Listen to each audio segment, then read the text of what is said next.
Hello दोस्तों, मैं हूं आपका होस्ट एंड दोस्त विनोद कुमार कुशवाहा और आप देख रहे हैं सिने टॉकर चैनल।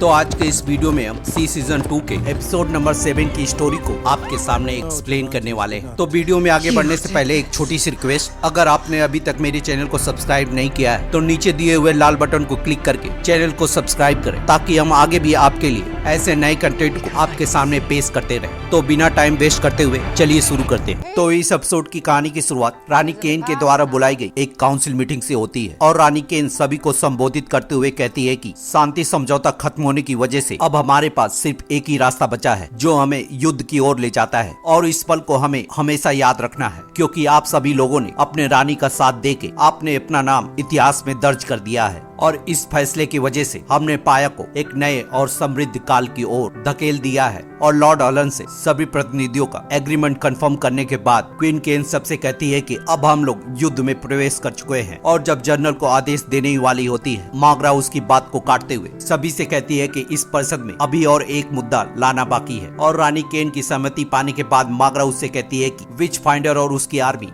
तुम्हारे लिए नहीं लड़ेंगे। जिस पर रानी केन उससे कहती है कि वो मेरी आर्मी है, उन्हें मैं जैसा कहूंगी वो वैसा ही करेंगे। जिस पर टेमेक्टी जून आगे बढ़ते हुए उससे कहता है कि नहीं, वो मेरी आर्मी है। और जब रानी केन उसकी आवाज को पहचान जाती है तो टेमेक्टी जून उससे कहता है कि मुझे खुशी है कि आप मुझे भूली नहीं है। और जब रानी केन लोगों के सामने ये दर्शाती है कि टेमेक्टी जून के जिंदा होने की वजह से वो बहुत ज्यादा खुश है, तो टेमेक्टी जून उसे चुप कराते हुए कहता है कि अगर आपको यहाँ पे झूठी बोलना था तो आपको ये सुनिश्चित करना चाहिए था कि सच बताने के लिए कोई भी जिंदा ना रहे। और फिर टेमेक्टी जून उसके सारे कर्म कांड को सबके सामने रख देता है। और जब रानी केन अपने आदमियों से अरेस्ट करने को कहती है तो उसके आदमी अपनी जगह से हिलते तक नहीं है। और टेमेक्टी जून उसे बताता है कि अब ये लोग तुम्हारी बात नहीं सुनने वाले हैं। और फिर हम देखते हैं कि टेमेक्टी जून के ऑर्डर पे सभी विच फाइंडर उसका समर्थन करने लगते हैं। और जैसे जैसे वो उसके राज खोलने लगता है वैसे वैसे ही उसके सैनिक उसके पीछे आके खड़े हो जाते हैं। और जब लॉर्ड हॉलन उससे कहता है कि ये बहुत संगीन इल्जाम है तो टेमेक्टी जून उससे कहता है कि ये इल्जाम नहीं है, ये सच्चाई है। और तुम्हारी तरह ही मैं रानी केन के लिए हमेशा ही वफादार रहा हूँ, लेकिन ये औरत, ये चीज बहुत ही ज्यादा नफरत के लायक है। और जब रानी केन मागरा से सच बताने को कहती है तो मागरा उसकी पोल खोलते हुए टेमेक्टी जून का साथ देती है। और टेमेक्टी जून काउंसिल से कहता है कि जंग अब हमारे दरवाजे पे दस्तक देने वाली है और अब हमें ये फैसला करना है कि हमारा नेतृत्व ये झूठी हत्यारन करेगी या फिर हम एक सच्ची रानी के लिए लड़ेंगे। और इस बात को सुनने के बाद रानी केन सभी से कहती है कि इस मुसीबत की घड़ी में भी अपनी चाल और झूठ बोलकर सत्ता हथियाना चाहती है, लेकिन वो भूल चुकी है कि मुट्ठी भर विच फाइंडर के सैनिकों से मेरी सेना कई ज्यादा विशाल है। और फिर कैप्टन गॉसेट से बोलती है कि इन सारे देश के दुश्मनों को जल्द से गिरफ्तार कर लो। और लॉर्ड हॉलन अपनी जगह से उठकर उसे बताता है कि पेंसा की सेना भी क्वीन मागरा के साथ है। और रानी केन चिल्लाकर उससे कहती है कि और उसके बाद लॉर्ड हॉलन भी सबके सामने उसकी सच्चाई बताकर उसे एक्सपोज कर देता है। और विच फाइंडर अपनी सजा सुनाते हुए उसका काम तमाम करने ही वाला होता है। पेरिस उसे रोककर बताती है कि वो फिर से माँ बनने वाली है और हम माँ की गुनाहों की सजा बच्चे को नहीं दे सकते हैं। और इस बात को जानने के बाद कोफून को पता चलता है कि रानी केन उसका सिर्फ इस्तेमाल कर रही थी। और मागरा उससे कहती है कि उसे उसके कक्ष में ही पहरेदारों के बीच रखो। और उसे ये भी बताती है कि पूरे पेंसा में ये सबसे मजबूत किला है। और तभी उन्हें युद्ध जीतने की आवाज सुनाई देने लगती है। जिसके बाद टेमेक्टी जून उसे बताता है कि वुडवेल को हराया जा चुका है। और फिर हम ट्रेवेंटियन आर्मी को वुडवेल से आगे बढ़ते हुए देखते हैं। और इडोबास और रेन की बातचीत से हमें पता चलता है कि उन्होंने बिना कोई आदमी खोए हुए रेन के देखने की वजह से इस जंग को बहुत आसानी से जीत लिया है। और इधर हम देखते हैं कि पेंसा में ट्रेवांटियस को लेकर मीटिंग चल रही है। और कैप्टन गॉसेट मागरा से बताता है कि अगर वो इसी तेजी से चलते रहे 4-5 दिनों के अंदर ही वो पेंसा पहुंच जाएंगे। और हनीवा उन्हें बताती है कि उनके पास देखने वाले सैनिक है। और कमांडर इडोबास ने इस बात को उन लोगों से छुपा रखा है। और टेमेक्टी जून युद्ध की रणनीति बनाते हुए कैप्टन गॉसेट से कहता है कि हम अपनी सेना को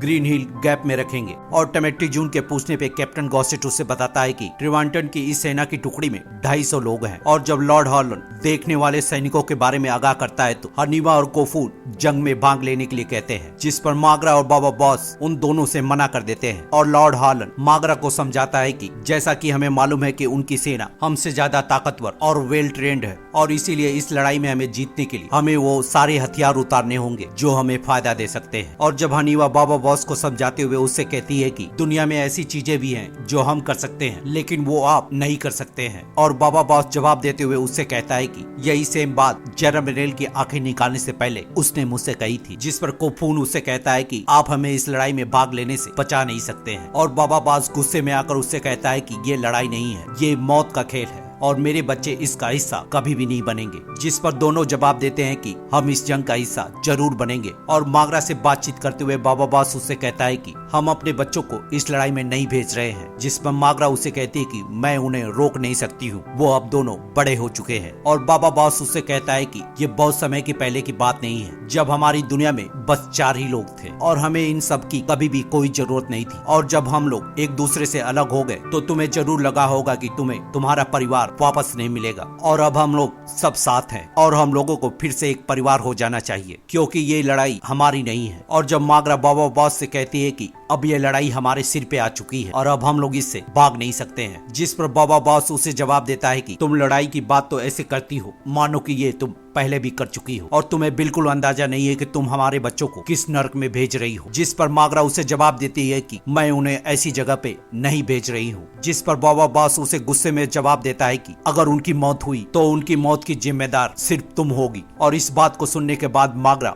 बाबा बॉस को एक जोरदार थप्पड़ लगा देती है। और मामला शांत होने के बाद मागरा बाबा बॉस को बोलती है कि इस युद्ध से बचने के लिए मैंने पूरी कोशिश की लेकिन अब मेरे पास इसे जीतने के अलावा कोई भी विकल्प नहीं है। और बाबा बॉस उसके माथे को चूमकर उससे कहता है कि तुम ये युद्ध नहीं जीत सकती हो। और अपने हथियार को लेकर मागरा से बताता है कि तुम्हारे बच्चों के साथ साथ मैं भी उस जंग में जा रहा हूँ। और इधर हम देखते हैं कि ईडो बॉस किसी को पैसे देते हुए किसी को मारने की सुपारी दे रहा है और रेन के पूछने पे उसे बताता है कि दुआ करो कि वो तुम्हें कभी भी पता न चले। और इधर कोफून आकर रानी केन से पूछता है कि तुम इतनी खुश क्यों हो। जिस पर वो उसे बताती है कि मेरा विश्वास वापस कायम हो गया है और भविष्यवाणी अभी भी बनी हुई है। और जब रानी केन उसके करीब आने की कोशिश करती है तो वो उसे झटका देने से पहले उससे कहता है कि तुमने मेरा यूज किया है। और फिर रानी केन गले में फंदा बांधकर उसे अपना गुस्सा उतारने को कहती है और कोफून रानी केन का गला दबाते हुए उसे मरने से पहले छोड़ देता है। और जब रानी केन उसे फिर से मैनिपुलेट करने लगती है तो कोफून उस पे गुस्सा होते हुए उस पे चढ़ बैठता है और उसे कहता है कि तुम्हारा बच्चा पैदा होते ही वो तुम्हें मार देंगे और तुम्हारा बच्चा अनाथ हो जाएगा। जिस पर रानी केन उससे कहती है कि तुम बिल्कुल गलत हो, ये एक राजकुमार का बेटा है। जिस पर कोफून उससे कहता है कि मैं किसी भी बच्चे का बाप नहीं हूँ। और जब क्वीन मागरा युद्ध में जाने के लिए तैयार होकर निकलती है तो टमेक्टी जून उसे ऐसा करने से मना कर देता है। और इधर बाबा बॉस हथियारों के कमरे में जाकर अपना हथियार चुनता है और आगे बढ़ने के बाद वो अपनी पोशाक को भी चुनता है। और इधर हम देखते हैं कि मागरा अपने सैनिकों का हौसला बढ़ाने के लिए उन्हें स्पीच भी देती है। Their blood may fall on our land, but it will remain now and forever. Payan! Queen मागरा की स्पीच खत्म होने के बाद कैप्टन गॉसेट के ऐलान के साथ सैनिक आगे बढ़ने लगते हैं। और इधर जब पेरिस बाबा बॉस से मिलने के लिए आती है तो वो उसे बताता है कि मैं कभी भी ईडो को नहीं मारूंगा। और पेरिस उसे जवाब देते हुए कहती है कि अगर तुम उसे नहीं मारोगे तो वो तुम्हें मार देगा और तुम्हें मारने के बाद तुम्हारे बच्चों को कौन बचाएगा। और बाबा बॉस जवाब देते हुए कहता है कि तुम बचाओगी। और बाबा बॉस उससे बातचीत करने के बाद उसे एक काम करने को बोलता है। और हम देखते हैं कि मागरा अपने बच्चों से विदा लेने के बाद बाबा बॉस से भी विदा लेती है और विदा लेने के बाद उसकी पूरी आर्मी पाया को छोड़कर युद्ध के लिए रवाना हो जाती है। और इधर टोट के पास आते हुए पेरिस उससे मदद मांगते हुए उसे अपने साथ ले जाती है। और इधर हम पायान आर्मी को एक हवाई जहाज के खंडरों से गुजरते हुए देखते हैं। और इधर हम देखते हैं कि टोट के साथ सफर करते हुए पेरिस कुछ दूर जाकर रुक जाती है और उसे अपना डेरा यहीं पे लगाने को कहती है। और जब दोनों रात को एक साथ सो रहे होते हैं तभी वहाँ पे कुछ लोग आकर टोड के गर्दन पे तलवार रख देते हैं। और इधर हम देखते हैं कि वही आदमी जिसे ईडो बॉस ने सुपारी दी थी पैरदारी कर रहे गार्ड्स को मारकर अंदर घुस जाते हैं। और जैसे ही वो लोग महल के सैनिकों को मारते हैं मागरा को इसके बारे में पता चल जाता है। और जब वो लोग सीढ़ियों से ऊपर आ रहे होते हैं तो इधर मागरा अपने घर में कुछ दूर तक पानी गिरा देती है। और जब वो दोनों उसकी गेट की पैरदारी कर रहे सैनिकों को मारकर दरवाजे को खोलकर अंदर घुसते हैं तो मागरा एक से फाइट करते हुए उसका काम तमाम कर देती है और दूसरा शख्स उठाकर उसे फेंक देता है। और जैसे ही मागरा को वो मारने वाला होता है लॉर्ड हालन आकर उसे बचा लेता है। और लॉर्ड हालन मागरा को भागने को कहकर उससे लड़ने के लिए जाता है तो वो उसे बहुत बुरी तरह से उठा कर पीटने लगता है। और जब लॉर्ड हॉर्लन गेट पे पड़े हुए खंजर को उठाकर उससे मारने लगता है तो लॉर्ड हॉर्लन को उसे अच्छे से धोने के बाद उसके पेट में उसी खंजर को मार देता है। और जब वो मागरा का काम तमाम करने ही वाला होता है, पास में पड़े हुए चाकू को उठाकर मागरा उसका काम तमाम कर देती है। और लॉर्ड हॉर्लन के पास जाकर जब वो देखती है तो लॉर्ड हॉर्लन बहुत बुरी तरह से घायल होता है। और हम देखते हैं कि विच फाइंडर और उसकी आर्मी बाबा बॉस के साथ वहाँ पे पहुँच चुकी है। और बाबा बॉस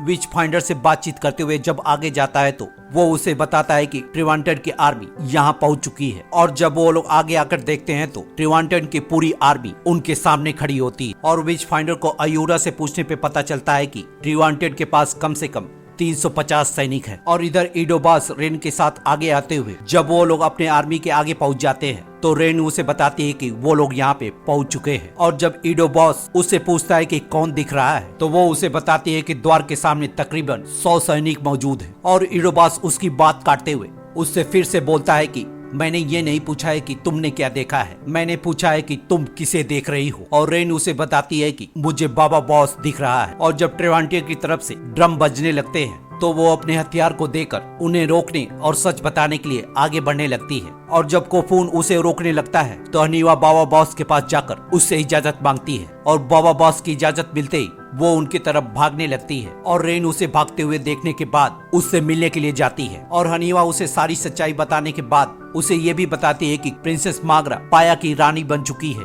और हनीवा उससे ये भी कहती है कि तुम जाके ईडो से बात कर सकती हो कि क्वीन मागरा युद्ध नहीं चाहती है। और उसे ये समझाते हुए कहती है कि अगर ये तुमने नहीं किया तो हजारों सैनिक एक दूसरे राज्यों के मारे जाएंगे। और रेन उसे बताती है कि अब बहुत देर हो चुकी है, तुम्हें वापस जाना होगा। और उसे किस करने के बाद अपनी शील्ड को देकर उसे भागने को कहती है। और हनीवा के भागने के साथ ही ट्रिवांटेड की आर्मी अपनी तीर कमान में चढ़ाकर उन्हें छोड़ देती है। और हनीवा के भागने के साथ ही ये एपिसोड यहीं पे खत्म हो जाता है। तो मिलते हैं किसी और वीडियो में किसी और टीवी सीरीज को एक्सप्लेन करते हुए। तब तक के लिए शुक्रिया।